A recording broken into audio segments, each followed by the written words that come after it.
বন্ধুরা, মানসীস কিচেনে আবার আপনাদের সবাইকে স্বাগত। সবাই কেমন আছেন? আমিও মোটামুটি আছি। আজকে এসেছি এই নতুন রেসিপিটা নিয়ে আমার চ্যানেলে। এটা হচ্ছে লাউ ডাঁটা শাক দিয়ে পাঁচমিশালি সবজি। তো এটা আমি সবসময় ডিম মাছ মাংস খেয়ে খেয়ে বিরক্ত লেগে গেলে এই রেসিপিটা খেয়ে নিতে পারেন গরম ভাতের সাথে।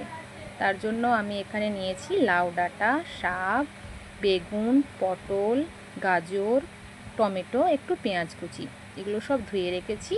এরপর আমি কড়াইয়ে তেল দিলাম এবং একটু গোটা জিরে, পাঁচফোড়ন, যা খুশি দেওয়া যেতে পারে। তো আমি এখানে পাঁচফোড়ন আর শুকনো লঙ্কা দিয়ে তেলটা গরম করে নিলাম। তারপর আলুগুলো ছেড়ে দিলাম।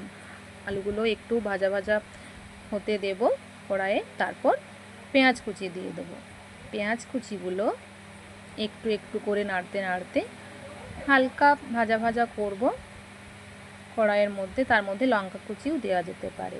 এই রান্নাটা এত জলদি হয় কি বাটার কোনো ঝামেলা নেই, না তো রসুন পেঁয়াজ বাটতে হবে, এটাতে সাধারণভাবে করা যাবে।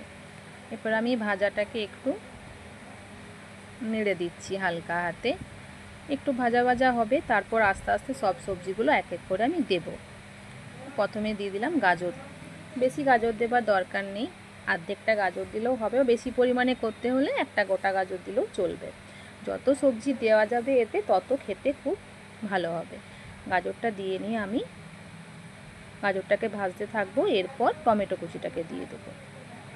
টমেটো কুচিটাকে দেওয়ার পর ওটার সাথে মিলিয়ে নিয়ে ভাজতে থাকবো। এরপর আমি যে কুমড়ো কাটা আছে সেই কুমড়ো আর বেগুন একসাথে দিয়ে দিলাম। এখানে একটা আমি ছোট বেগুন নিয়েছি এবং অর্ধেক কুমড়ো নিয়েছি। এগুলো সব দেওয়ার পর ওগুলোর সাথে মিলিয়ে দেব। একটু একটু করে ভাজতে থাকবো। বেশি আঁচে না, একদম কম আঁচে এটাকে ভাজতে হবে। বেশি আঁচে ভাজলে আবার সবজিগুলো পুড়ে যেতে পারে। এরপর ওগুলো ভাজতে ভাজতে আমি যে লাউ ডাঁটা আর পাতাগুলো ধুয়ে নিয়ে রেখেছি এগুলো সব দিয়ে দেবো। সবগুলো দেওয়ার পর নাড়তে থাকবো। সব সময় এইসব রেসিপি খেতেও মাঝে মধ্যে ভালো লাগে। লাউ ডাঁটা তো খুব উপকারী আমাদের শরীরের জন্য, গরমকালে বিশেষ করে সবারই এটা খাওয়া উচিত, শরীরের পক্ষে খুবই ভালো। এরপর আমি ওই লাউ ডাঁটাগুলো সব সবজির সাথে ভালো করে মিশিয়ে দিয়ে কিছুক্ষণ নাড়তে থাকবো।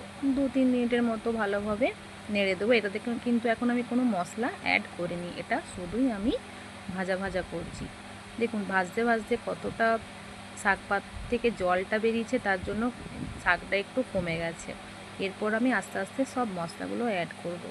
এতে দেব হাফ চামচের মতন হলুদ গুঁড়ো, তারপর দেব জিরে গুঁড়ো, নুন পরিমাণ মতো এবং লঙ্কা গুঁড়ো। এগুলো সব একসঙ্গে দেওয়ার পর এগুলো আস্তে আস্তে আমি নাড়তে থাকবো। ভালো করে মশলাগুলোর সাথে সবজিগুলো মিলিয়ে নেব এবং আস্তে আস্তে কম আছে এগুলো সব ভাজতে থাকবো। হ্যাঁ, টেস্টের জন্য একটু চিনিও অ্যাড করতে পারেন, এটা আপনাদের ইচ্ছে, চাইলে দিতেও পারেন, না হলে নাও দিতে পারেন। আমি স্বাদের জন্য একটু মিষ্টি মিষ্টি হবে তার জন্য অ্যাড করেছি। এরপর এইটা দেওয়ার পর হালকা একটু হাফ গ্লাসেরও কম জল ওর মধ্যে দিয়ে দেবো। জল দেওয়ার পর সব সবজিগুলো আস্তে আস্তে আমি নাড়তে থাকবো জলটার মধ্যে। জল দেওয়ার পর দেখলাম জলটা একটু কম হচ্ছে, এই জন্য ওটা আর একটু দিয়ে ভালো করে নাড়িয়ে দিলাম। এরপর এটাকে ঢাকা দিয়ে দেবো। ঢাকা দিয়ে কম আছে 10 থেকে 12-13 মিনিটের মতন এটাকে আমি সেদ্ধ হতে দেবো। আবার একবার ঢাকা খুলে দেখলাম যে সেদ্ধ হয়েছে কিনা, কিন্তু এটাতে এখনও ভালোভাবে সেদ্ধ হয়নি, আর একটু হবে। আবার আমি 5 থেকে 7 মিনিটের মতন আবার আমি এটা ঢাকা দিয়ে দেবো সেদ্ধ হওয়ার জন্য। ঢাকা দেওয়ার পর দেখলাম যে হ্যাঁ, আর একটু সেদ্ধ হতে বাকি। আবার একটু আঁচটাকে একটু উঁচু আঁচ করে নিয়ে আবার আমি ঢাকা দিয়ে দিলাম। এরপর 5 থেকে 7 মিনিট পর আবার ঢাকা খুলে দেখলাম যে হ্যাঁ, এবার সিদ্ধ হয়ে গেছে এবং জলটাও অনেকটা মরে গেছে। আলু, কুমড়ো, গাজর সব ভালোভাবে সেদ্ধ হয়ে গেছে এবং জলটা মরে যাওয়ার পর বেশ মাখো মাখো ব্যাপারটা হয়েছে। সেদ্ধ হয়ে গেছে আমাদের এই সমস্ত সবজিগুলো, ডাঁটাটাও খুব সুন্দর সেদ্ধ হয়েছে। এরপর ভালোভাবে আমি আবার কড়াইয়ের থেকে সমস্ত মশলা নিয়ে আস্তে আস্তে আস্তে ওটাকে ভালোভাবে নেড়ে দিলাম। এমনিতে পাঁচমিশালি সবজি খেতে খিচুড়ি, গরম ভাত সবার সাথেই ভালো লাগে।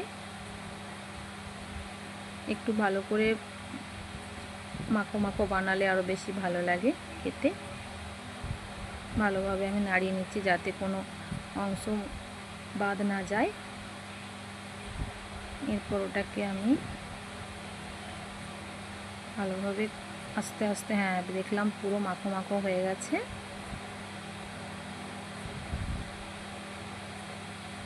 আমার এই ভিডিওটি আপনাদের ভালো লাগলে লাইক, কমেন্টস, সাবস্ক্রাইব করে দেবেন এবং ফেসবুক থেকে দেখলে অবশ্যই লাইক, কমেন্টস এবং শেয়ার করে দেবেন। আমার রেসিপিটা তৈরি হয়ে গেছে। ধোঁয়া ওঠা রেসিপি গরম ভাতের সঙ্গে পরিবেশন করুন।